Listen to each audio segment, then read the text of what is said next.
好，欢迎收看《台湾名人堂》。台湾名人堂要告诉您有故事的人，有意义的事。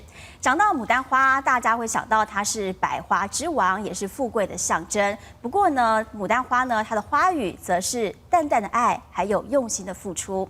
台视8点档大戏《牡丹花开》，它描述的是一个女子，她在困苦的环境当中成长。不过呢，她的命运就像是油麻菜籽一样，落在哪里就长在哪里。但是她不向命运低头，她期待花开，期待幸福的过程。而这过程当中会有什么样的精彩故事？我们今天就很高兴的欢迎到剧中的男女主角一起到现场来跟我们分享。我们首先欢迎的是孙淑媚。大家好，我是孙淑媚，在《牡丹花开》中我饰演洪美凤。接着我们欢迎的是李罗阿追塞。大家好，我是李罗，我在剧中饰演日本料理师阿追山阿水师。接着要欢迎的是霍正奇。嗨，大家好，我在戏里面演的叫金俊生，是个痴情的孝顺男。接着要欢迎的是林建环，我们的林董事长。大家好，我是林建环，我在戏里面呢是演林青云，是一个大企业家。其实4位在剧中有很复杂、错综复杂的4角恋，可以这样说吗？尤其是淑媚，淑媚第一次之前是台语歌手出身，虽然有演过很多部戏，不过是第一次演8点档的女主角，会不会压力很大？又跟3位前辈，我觉得压力大是那个时间，然后还有要接这部戏之前，有很多前辈讲演8点档就不能睡觉这件事情，让我蛮担心的。所以我的压力在于，我希望每天可以有工作，但是还可以有充足的睡眠，所以这件事情对我来讲压力蛮大的。可实际上拍下来，应该睡眠时间跟工作时间应该到目前为止都还 OK， 但罗哥讲说还不一定哦，因为上档之后呢，可能就会非常的会吃掉很多的播出量。对，那一旦播出量没有的时候，那就要日以继夜。因为罗哥之前拍过很多部的8点档大戏，我8点档也拍了20年，跑不掉。这是前辈的经验谈。哎，好说好说，因为我每一部戏我都把它当成第一部，所以我是新人。哎，谢谢。不过淑媚在跟3位对戏的时候啊，比如说我们来谈第一任的丈夫好了，霍正奇、俊生、丁哥。对，他的在剧中他饰演的是，我觉得以观众的角度看，觉得很生气。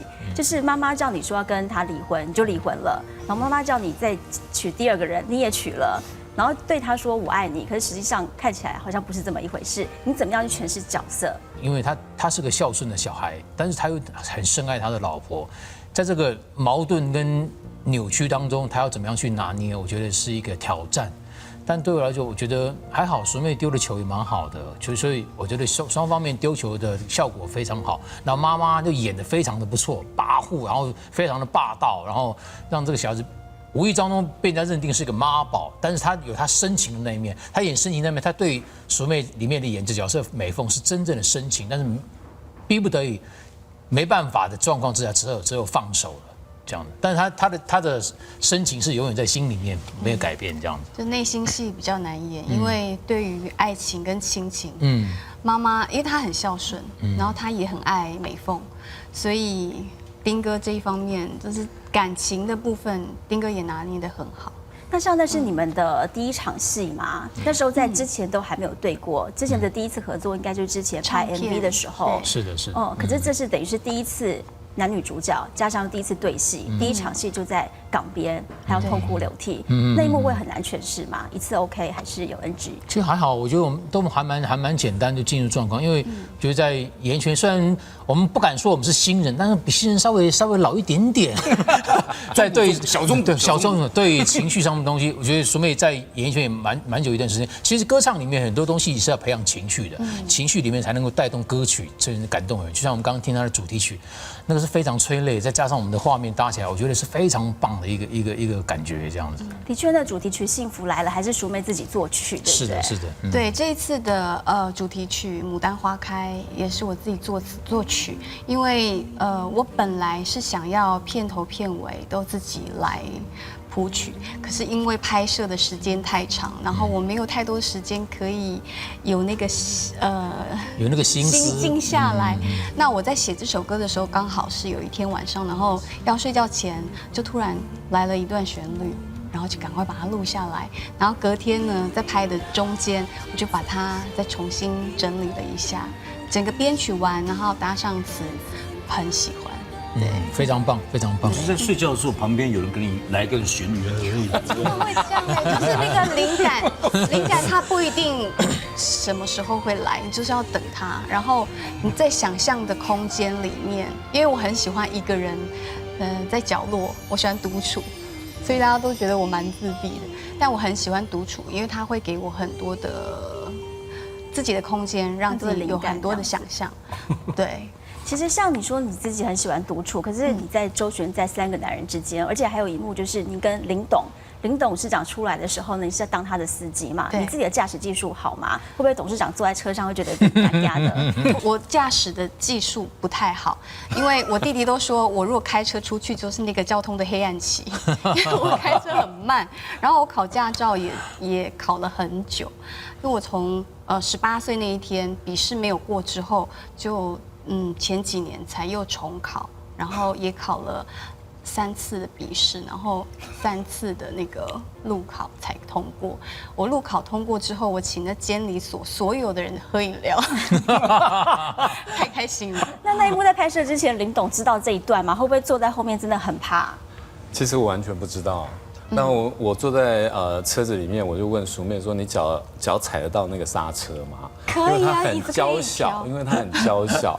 然后呢，他在开车的时候真的很猛，他油门一踩，然后就出去了。我想说，天哪，他开车技术应该蛮丰富的。今天听了之后才晓得，说其实他开车技术不是很好。那天是把生命交在你的手上。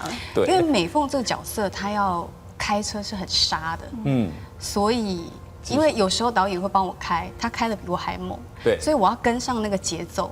所以金环哥在车上的时候，我也是硬踩，但还好是开直线，所以还安全。对。啊，水师你是顶港有名声，下港有出名，安尼讲有标准不？啊，你就对啊，你就对啊。他们我有注意到你在剧中讲话的时候，跟他含几两都能。有。跟现在其实听到现在您讲话的方式，跟剧中的讲话方式好像不太一样。会不大一样，因为我剧中设定这个角色，他的当然我们演一个戏，我们都一定他的人物背景啦、年纪啦、学识啦、财力啦、那学经验什么，我们都会把它设定进去，才会成为一个角色。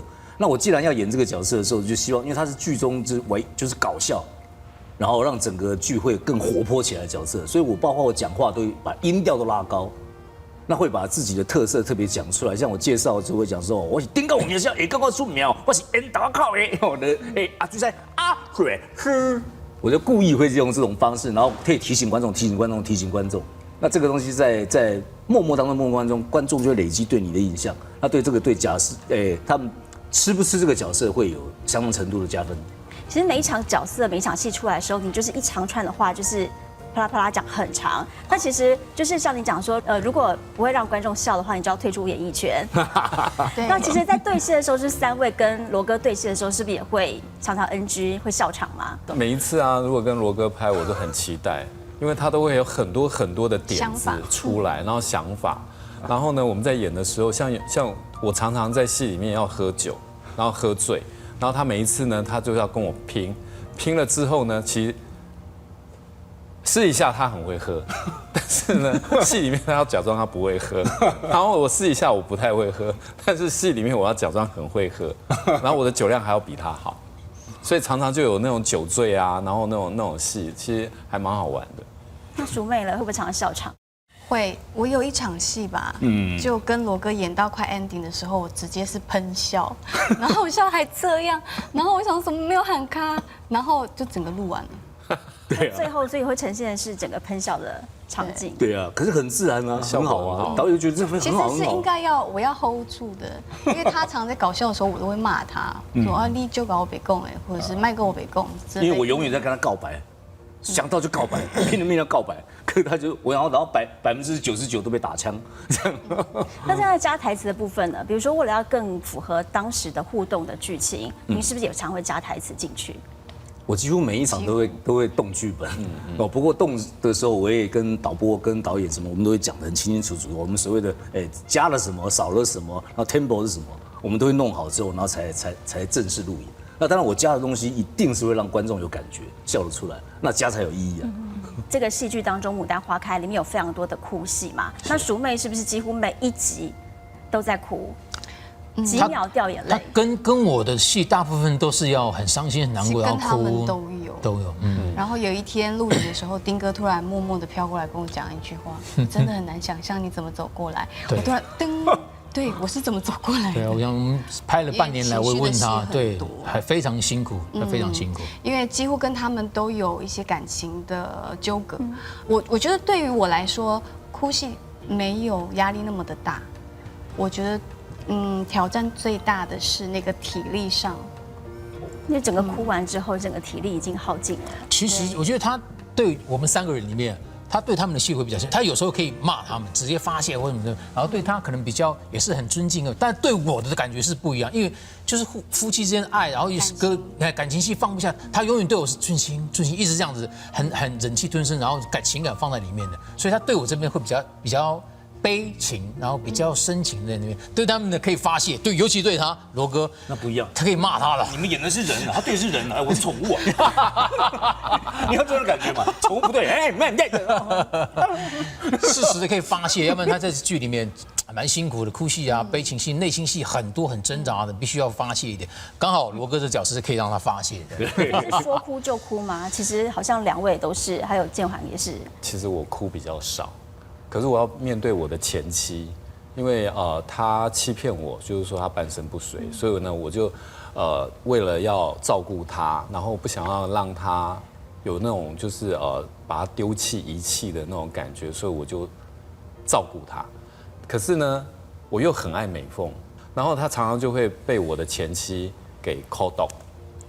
就是对他很不好。好了，讲到尾，其实就是因为我害的，因为他心里还有我，还难以放下，然后对你们爱有一点爱，但是又不知道怎么做啊，这是事实。我跟你讲，丁哥，这是事实，就是因为你，不然我早就追到他了，真的。这其实到现在应该还看不出来，应该说观众进入戏之后，可能要到很后来才看得出来，到底最后孰媚情归何处。对，应该是我啦，我觉得。我想，有可能哦。啊，对不对？有可能。你们就来参加我们的婚礼就好了嘛，哎呀，计较什么呢？好的，祝福大家。其实剧中阿水师就是要中破塞嘛，跟一个日本料理店的师傅。是。然后其实我注意到的就是你的头发，哎，这个头发是不是要梳很久？而且好像造型就是这样子，都不会改变的。哦，现在目前为止还没有告诉我要改变嘛，因为当初定妆的时候，我那个制作人我就问说，我头发要不要怎么样？我甚至想剪平头，那制作人说不要，你就弄这样，就弄这样。哎，那我也不知道，可能他们也觉得这样还不错吧。维持这样的造型还蛮久的时间了，对不对？我这个有一段年月了。其实我蛮想问罗哥，你到底这个头这种型这么久了，有没有洗过头啊？喂，因为片场这安全帽啊？因为片场不让那个梳化碰你的头发的。不会啦，当然有头发掉下来，他们还是会帮我弄。对啦，只是说因为我习惯性我自己后回家洗头，然后头发吹好才到现场，那所以会节省很多梳化的时间。那我只要一到现场5分钟，化完妆我就可以上。肯定也就是说他自己比较了解自己嘛，所以他自己的发型怎么样弄 OK，他自己。那我现在可以碰吗？当然可以啊，很厉害，有弹簧妆的感觉。有很厉害。国光牌钢盔啊！睡觉也顶着这个头。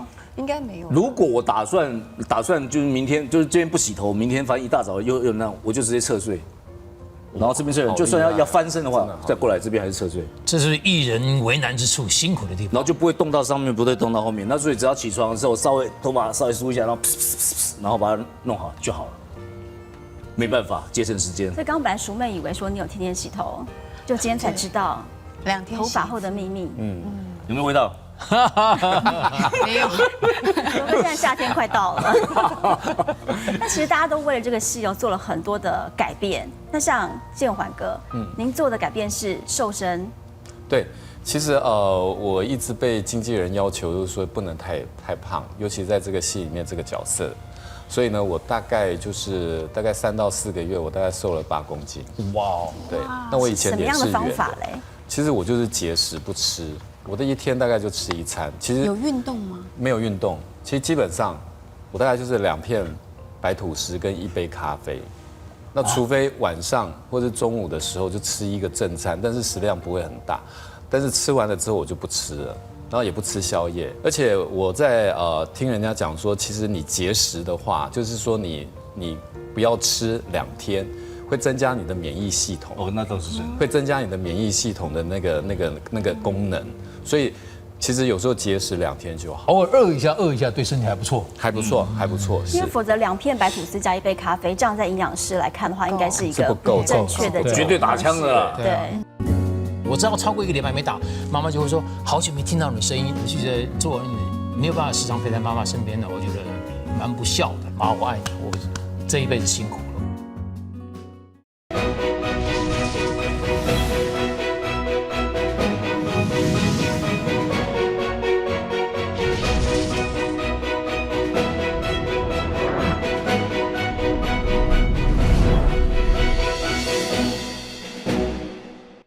其实淑妹，你从14岁就出道，而且是当歌手出道的。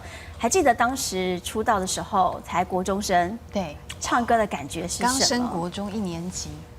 其实当歌手一直以来都是我从小的梦想，然后对，也是我妈妈的梦想。因为我妈妈很喜欢凤飞飞姐，她在学生时代的时候很喜欢。以前好像只会听电台嘛，可能没有那个钱可以买唱片，然后她都会手抄那个歌词，所以她一直很希望自己可以当歌手。结果女儿圆了梦了，所以她很开真好心。哎。那我们来看看当时你刚出道的时候，民国84年的片段。好，我们来看这段。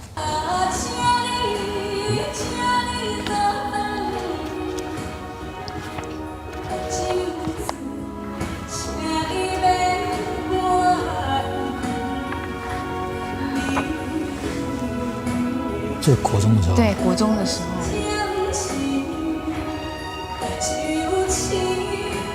那个时候上这个节目超难的。这什么节目？这个好像是龙兄虎弟哦飞哥的节目。飞哥的。对，我记得那个时候还要模仿才艺表演，然后才艺表演。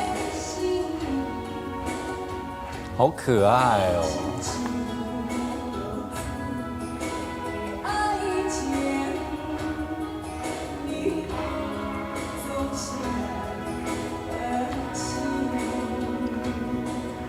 都没有变，怀念的。对呀，尤其我记得台视给我印象很深刻，因为我好像第一个上的节目就是台视的节目，然后因为我那时候还学生嘛，下课的时候有时候会来不及，因为我在南部上课，所以我记得那一天棚内有一点点在等待了，我就很紧张，因为以前导播会开崩说谁迟到。然后我就听到我的名字，我用冲的，然后不知道为什么地上有一滩水，然后我就滑倒，这个四脚朝天，超痛的，可是还是要赶快进去把它完成工作，很敬业，所以就印象很深刻。然后我记得这个节目对我来讲也很重要，因为当时飞哥的节目非常难上，然后还要学一些才艺，我好像当时是模仿杨林吧，哦，还去跟老师学哦。为了这个节目，我觉得很珍贵、很难得。那您觉得你最会模仿的是哪一位歌手？我现在都忘光光了。现在都是别人来模仿你，好像是。所以其实觉得当歌手跟当演员哦，你觉得你自己想要选择哪一个？其实我都很喜欢，因为一个是声音上的演绎，另外一个是反应，就是你需要有表情，然后心里面的感受，然后表现情绪的抒发，对，表现在。对，我第一次演戏的时候，我就爱上表演，因为我觉得我的人生的历练没有那么的丰富，可是演这些角色让我自己丰富，而且可以让我的声音跟表达，让还有我的心里会有很多不一样的历练跟变化，所以我很喜欢表演。其实你自己在当歌手的时候哦，入围过好几次的金曲奖最佳方言女歌手，后来也得过了1次金曲奖的最佳女歌手。你觉得说在诠释歌手的时候，跟现在主演8点档这样的压力对你来讲是一样的吗？我觉得压力不同，因为当歌手你需要有歌迷的给你的反应，那个反应是比较慢一点的。可是演员他的反应是比较直接，有时候我们会去表演，那观众就会叫你戏里面的名字，那他们听歌呢，他们说你的歌声很好听，可是看到你的戏呢，他们就会叫你，比如说叫你美凤啊，美凤，你在戏里面怎么样怎么样？我觉得那种感觉是很直接，而且你会发现你好像有了另外一个身份，不同的人生。我觉得那种感觉蛮棒的。所以你想要尝试借由演戏尝试很多不同人的人生，很希望，我一直好想演很叛逆的角色，或者是演打仔啊、杀手之类的，就跟我不太一样。打仔那就先冷静一下了。你小心你就飘走了。因为一路上都是期待啦很听妈妈的话，所以想要演一个叛逆的角色试试看。我觉得啦，我自己的形象还有我自己的个性，我希望能够有一个不一样的角色，就可能叛逆一点的女孩，或者是比较凶一点的感觉。我比较想要有一点反差的角色，尝试。好，其实淑妹是歌手出道，另外一位在座也是歌手出道的，就是丁哥。好，我先走了，不好意思。哎，不行，请坐，赶快来看一下当年刚出道的时候，霍正琪是啊片段。织田裕二，好日系哦。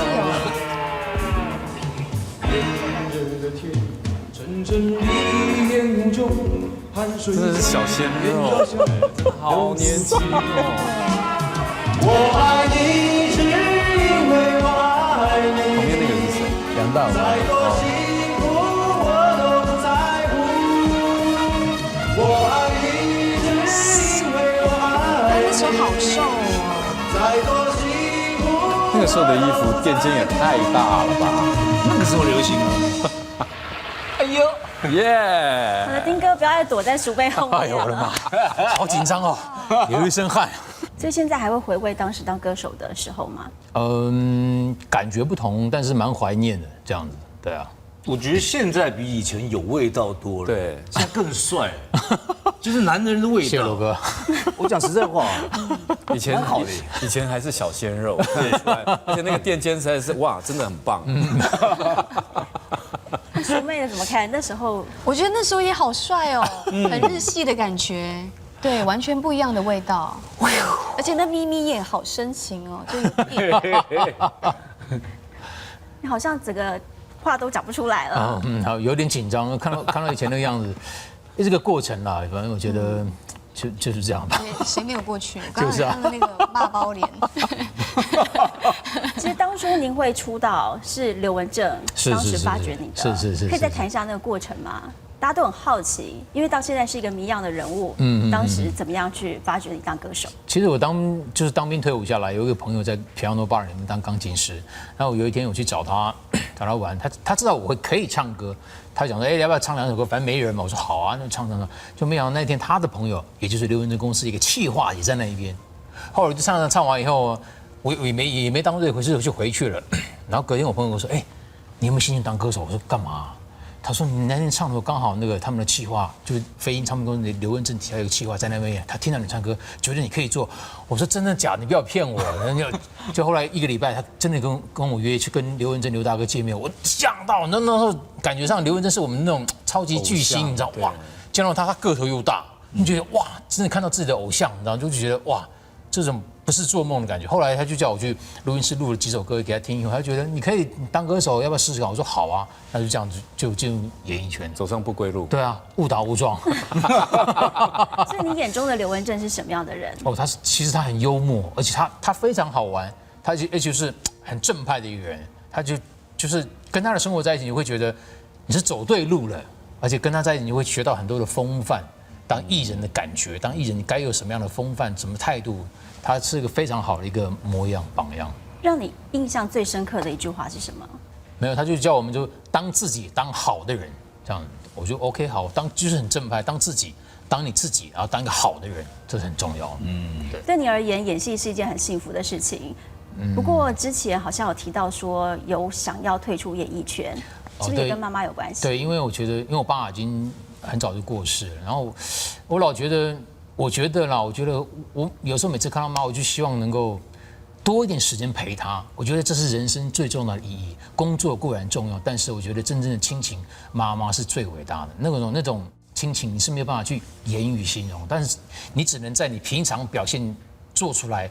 我碰到我妈妈，我就是抱她搂她，然后替她按摩，我都这样做的。我觉得这是一种做儿女、做子女应该要做的事情。我常看到妈妈年纪也慢慢老的时候，我觉得我们还在外面干嘛呢？不能够拨点时间多陪陪她，这才是最重要的。所以我那时候想说，我干脆就离开了，我就好好陪妈妈身边。妈妈年纪也大，70、80岁了，时间也不多了，那就是有这样的机会是。能够多陪陪妈妈这样，那没想到刚好导演就找我拍这部戏，我想我是本来想真的要离开，但我离开的时候我是绝对不会讲的，我就会默默离开的。那当时因为有人在问嘛，我想说就是个机会，我也希望所有的观众朋友们就是对自己的父母一定要孝顺，这是最重要的。我们听到丁哥很孝顺哦，那其实，在拍戏这么长的时间当中，尤其在拍昂档的8点档戏，在剧组的时候，其实像你讲的，可能会没日没夜的拍摄。那您要怎么样透过或许是一通电话来关心母亲吗？我一定会打，我每个礼拜一定会打电话去，让她听到我声音。我知道超过1个礼拜没打，妈妈就会说好久没听到你声音。当她讲这个话的时候，我真的那种感触非常深。我就觉得做儿女没有办法时常陪在妈妈身边的，我觉得蛮不孝的啦。但能够做就做，因为有的人工作时间地点不一样，没有办法常常陪在父母亲身边。但是你一定要常常让他听到你的声音，让他知道你关心他、关爱他。其实年纪大的人，其实你不要看他常一个人这样，我觉得还是需要去关心、关爱的。那会想透过今天的节目跟妈妈说些什么吗？当然了，妈，我爱你，我这一辈子辛苦了，我这样有多余的时间可以多陪陪他这样子。其实为人子女真的要多花一点时间陪伴自己的父母亲。对。其实淑妹在剧中你演的是要陪伴林小楼，就是失智的妈妈，在诠释这一幕上，是不是也是特别的感受特别深刻？因为一开始我都不知道小楼姐不是我的亲生妈妈，是到后来的时候才找到亲生的妈妈，所以她从小对我很严厉，但这个女孩都无怨无悔。一直为家庭付出，甚至为了爸爸，然后跟俊生离婚，就是为了要照顾他。后来爸爸还是走了，那妈妈可能受到很大的打击，就也生病了，脑筋糊涂，所以他要照顾他，那又身上背负了一些债务，所以他是很辛苦的一路，然后陪伴着妈妈，无怨无悔。然后我觉得是一个很正向、很正面的一个引导，然后也希望观众朋友可以有很正向的感觉看这部戏的时候。所以刚刚你提到说要当歌手，走这条路是妈妈的愿望，帮妈妈圆梦。那有没有什么话也要跟妈妈说？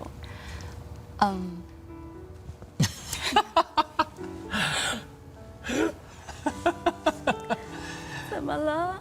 就想到这是一种内心的激动跟孝心，那是不由自主，这是每一个人做子女的一种对自己亲情跟长辈这种孝心是没办法磨灭的，是自然的现象。因为拍这部戏之后，很久没回家了，没关系，所以就会想妈妈。就可以透过电话，然后跟妈妈这样讲话。我相信他会很担心，因为他也知道说拍8点就会很辛苦。然后我都一直跟他讲说我很好。然后其实我觉得拍这部戏，我自己的状态跟体力方面，我给自己打100分。真的，他非常辛苦，状态跟体力。对，表演部分留给观众去打分数，但是真的要告诉妈妈，就是我很努力，然后请他们不要担心，他们只要负责为我骄傲就好了。对，很好。对，赶快告诉亲家和朋友看我们的戏，然后也希望在高雄的家人可以照顾好自己的身体，这样子。这其实是离乡背景到台北来拍片这样子。我从很小就上台北，然后念书的时候也是一样，就是工作的时候就要北上，然后直到念高中的时候就在台北念书，所以就很小就开始在工作了。对，那妈妈是一开始我小时候她也会陪在我身边，可到大了之后呢，因为她很放心我，所以通常都是我会告诉她我一切都很好，然后我们家里面也会常常电话联络，因为跟妈妈就像朋友一样。对，我妈就跟我说，她说阿迪啊，你这个戏无论如何一定要好好演，你要知道哦，你在观众在看电视的时候，你让一个人笑得出来，就少一个人会做坏事。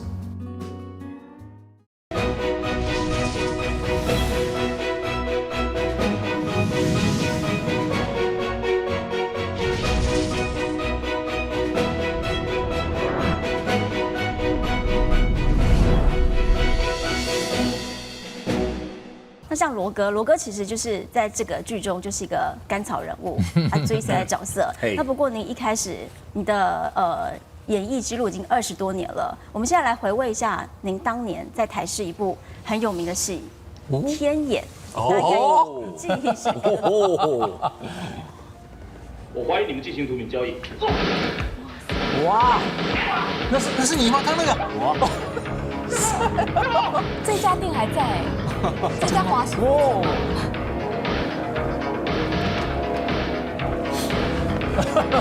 拼命三郎哦。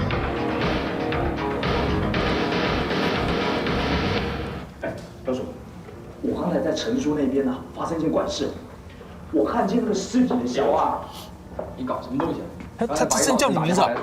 我们派一个警官。而且那时候的发型就是现在的发型，不一样。不一样。你开玩笑，有骗爸爸。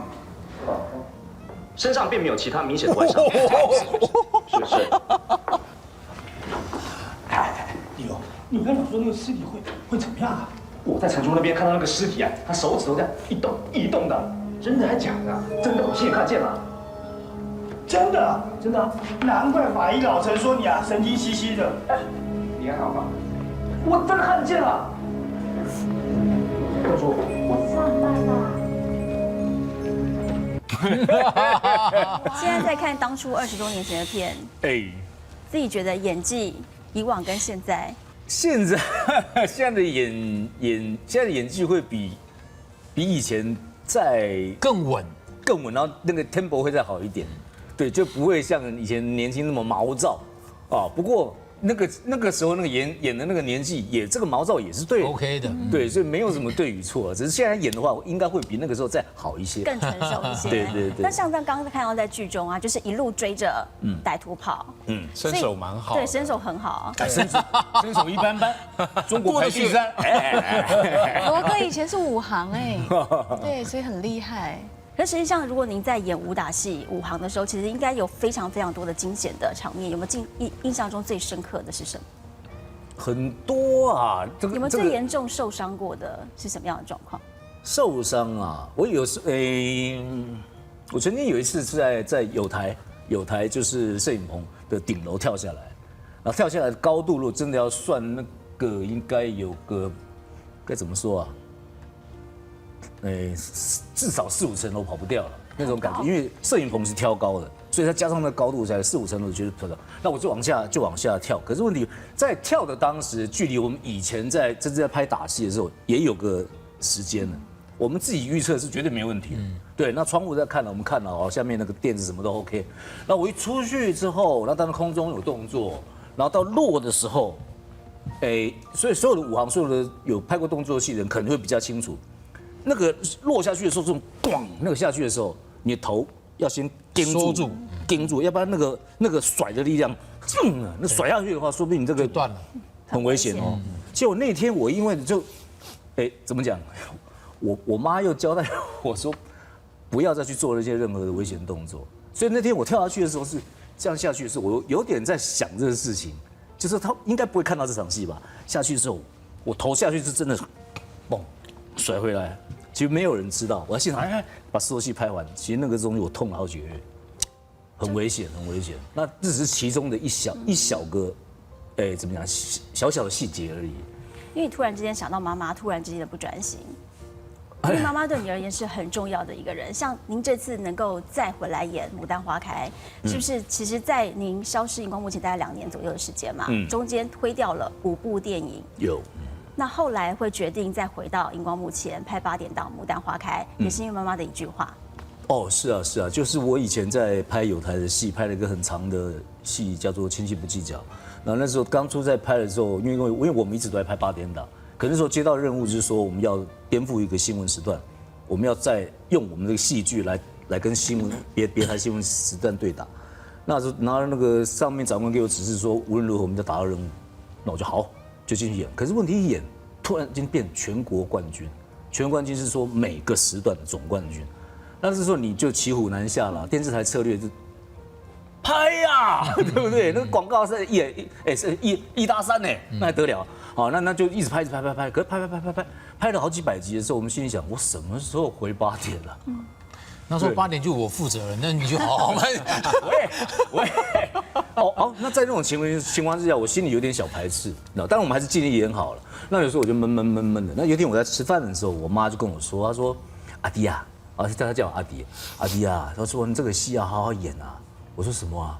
因为我心里面在想，我都想请辞了呢。那后来我妈就说：“你这个戏无论如何一定要好好演，你要知道哦，你在观众在看电视的时候，你让一个人笑得出来，就少一个人会做坏事。”他说：“现在社会这么乱，所以你要有这个责任哦，你要好好演，让人家笑得出来哦。”所以那个角色就是很喜剧的角色。所以从我听到那句话懂了之后，我就好好用心的演，然后那个戏就演了2、3千集。那相对的，我妈告诉我这句话，我也记在心里。所以这一次有机会演这样的一个角色，它也是一个喜剧，可以带给人家欢乐。尤其现在社会又这么乱，一下子小灯泡，一下子哇那个事情，大家每个我相信只要是正常人，只要看那个新闻，好难过。那我在想，如果说今天人家在看《牡丹花开》笑得出来的时候，他那个动机可能就没有了。那我觉得我们多多少少一点点的社会责任跟那些意义的动力在。那我也希望，当然我会尽其所能把这个戏演好。那也是希望所有的观众能够好好看一下，在当下，然后能够用这种进入戏的心情来笑得出来。那我觉得我任务就达到了。相对就是我们的戏是亲情、爱情、喜剧、幽默，满满的都有。有笑有泪。对，是。所以其实是不是罗哥在之前曾经有一段妈妈为什么讲这么语重心长的话，在年少的时候，是不是有一段很不懂事、比较莽撞的时候？哦，那当然年轻的时候啦，因为年轻的时候走的路不一样嘛，所以变成造成家人很大的困扰了。那怎么说呢？因为我们以前就常年都在外面，很少回家。那回家就是有些电话来啊，这种就很多事情啊，然后我们就要处理啊什么什么的。然后就是有一次天气很热，然后那个时候我的身份是在比较不一样的社会。然后黑的，对，反正全台湾也知道我以前是黑社会嘛，那也没什么好那个了。那个时候就是我回到家的时候，人家说电话打来要瞧这些事情，我说这个这么简单的事情你不会处理，那叭叭又什么谁的票又跳了，叭叭就我就啪把电话挂。天气很热，我记得天气好热。然后天很热，然后那天不知道为什么冷气又坏，我就看我电风在前面，突然间我妈坐在客厅，就是我的右前方这里，她就看着我，然后跟我讲说：“阿迪啊，你有没有想过有一天你会结婚生小孩？”那时候我心里想，我还在处理事情啊，你怎么会跟我讲这个？我心里面回头一看，我看到我妈，我就看我妈，不对啊，我看到我妈这个就是有个地方。那什么脏脏的，我就走过去看，这里一撮白头发，我看我吓一跳，哎呦，我再退后几步看我妈的脸，我居然我不认得，真的不认得我妈的脸。哦，那个时候我就当下完了，我这条路不能再走，我就决定我从此要离开那个环境，我就真正开始，就是从那个时候。到了台视拍了第一次的戏，拍了1个礼拜，因为领了2250块，因为2500扣税。第一次的演出费用。然后以前我们在社会的时候，我们是整叠钱用报纸包了，我就没时间回家，就把它放桌上客厅，我就走了。啊，出去不知道多久回来那叠钱居然都还在，我妈不会动。可是到后来我到台视拍了戏。拍了1个礼拜之后，我的薪水袋拿回去给我妈，我妈把那钱倒出来放在我口袋里，那个薪水袋收到现在还收着，我就清清楚楚知道说我不能再走那条路，所以就一演到现在，很有纪念意义的一个第一份的薪水。对，所以我觉得就是说我们一个当人家孩子，你给你父母什么感觉，是不是？那不是说父母应该照顾你。你要给父母什么？我觉得是不是该多想一下？因为林志玲其实她在16岁的时候被我挖掘出来。有一次在书店里面，我就看到一个背影，就说哇，这个女生身材很好，腿很漂亮哦，然后呢，个子也够高，然后我想说，我一定要去递名片。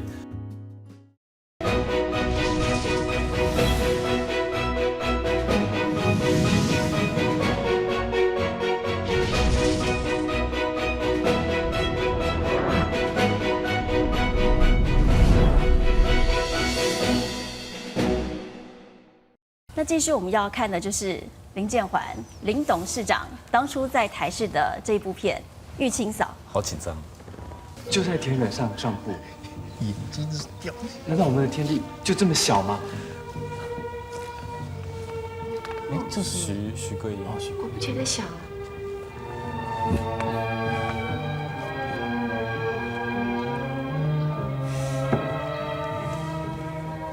我不是故意要瞒你的嘛。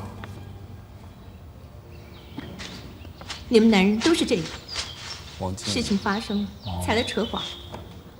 我从小没有爹娘，被玉姐的婆家接地震。建婉哥这时候几岁？她的丈夫吸鸦片，我和他很年轻常常受苦着。10几岁吗？所以没有，你们是在一起的。我也有我想要过的生活，26、7岁要做的事。 16、17岁20几岁要走20几岁？这是我台视的第一部戏，电视剧。可不要到头来才来怪我。就包含演艺圈第一部戏就是这个。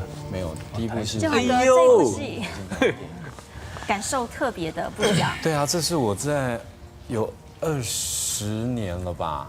差不多20年前的样子。对，20年前，然后是在台视第一部电视剧，然后很开心跟那个许桂英一起演，她那时候好漂亮，然后没想到我那时候也很帅啊。是小鲜肉哎呦，其实你一开始并不是演戏，一开始是当星探，可以这么说吗？对，我一开始的时候是做模特儿，然后呢就有一个机会，朋友开了一家那个模特儿经纪公司，然后去那边上班，然后就在那边当模特儿经纪人，所以跟林志玲姐姐有过一段缘分。对，其实在这边讲呢，其实有点不好意思，因为林志玲其实她在16岁的时候被我挖掘出来。哎呀，这段可能大家很多人不知道。对，我当时在那个时候，其实电视广告是非常需要一些新面孔的，所以呢，我们常常有那种职业习惯，就会在路上就是看帅哥美女这样一直看。然后有一次在书店里面，你已经过气了。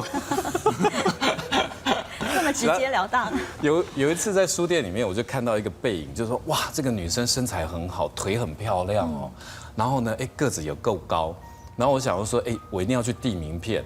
可是，在这样的一个情况之下，我没有看到她脸，所以万一递错了怎么办？对不对？就吓一跳。然后走到她，就绕到她前面一看，哇，好甜美哦，好清纯哦，好漂亮的女生，眼睛大大的。然后名片一递上去，我觉得这个女孩子她的教养很好。